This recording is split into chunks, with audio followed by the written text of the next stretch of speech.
Okay, now let me do an example where we classify the critical points using the second derivative test.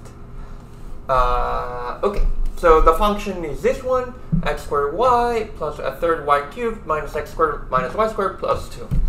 Actually, this is a function that I used before, so you can go to the video about finding critical points, where we found that the critical points were these 4 points. Okay, and so what you would do in general, after you found the critical points, then the next step is to compute the Hessian. In order to compute the Hessian, you need all of the second order partial derivatives. So you need, well, first let me just compute it again. We need the partial derivative with respect to x, which is 2xy minus 2x. So that means that the second, if you differentiate this again with respect to x, you get 2y minus 2. Then you can do the same for y. The partial derivative with respect to y is x squared plus y squared minus 2y. And then the second partial derivative with respect to y is 2y minus 2. Okay?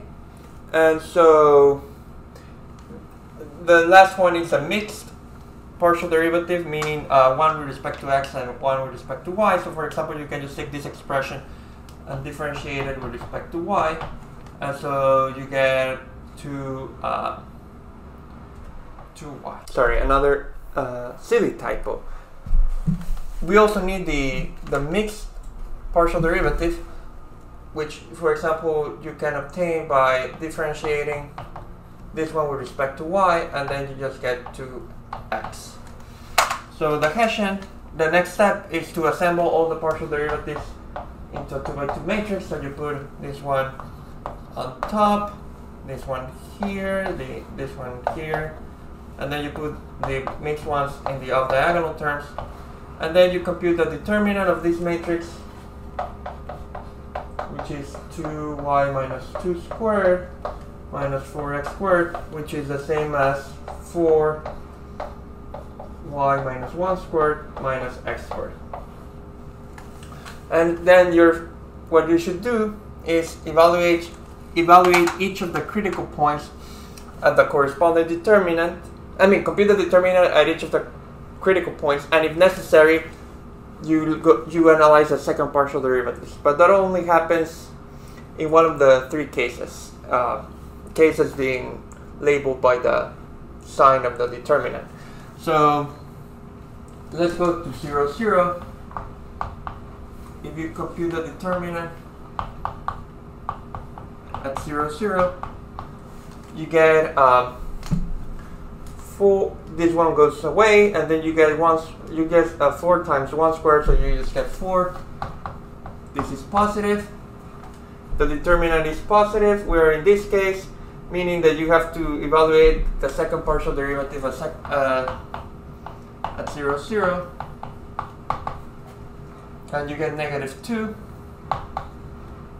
Sad. So that means that this point is max, local max.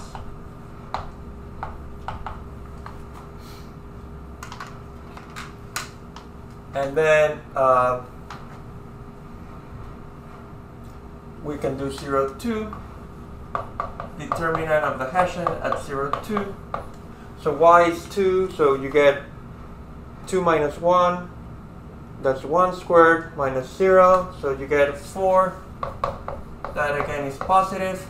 Now you look at the second partial derivative at 0, 2. So you get 4 minus 2, that's 2.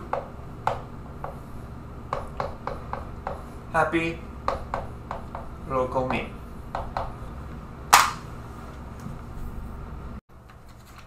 Now we need to analyze 2 additional critical points. What is the determinant at 1, 1. Oh, great. At 1, 1, this goes away. You get minus 4. That's negative. Negative is a saddle point.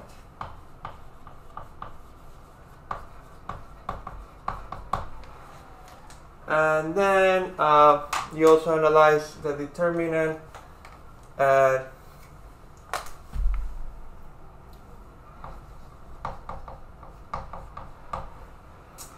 negative 1, 1, and this will also give you a saddle point.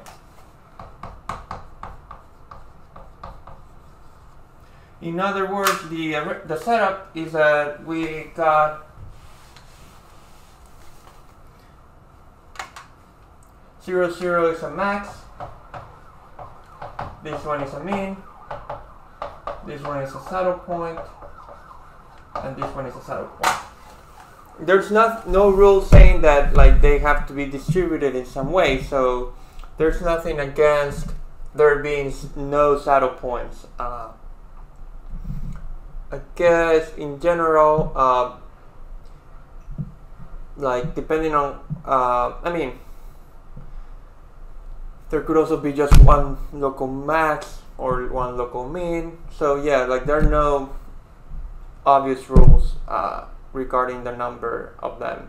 When you are working on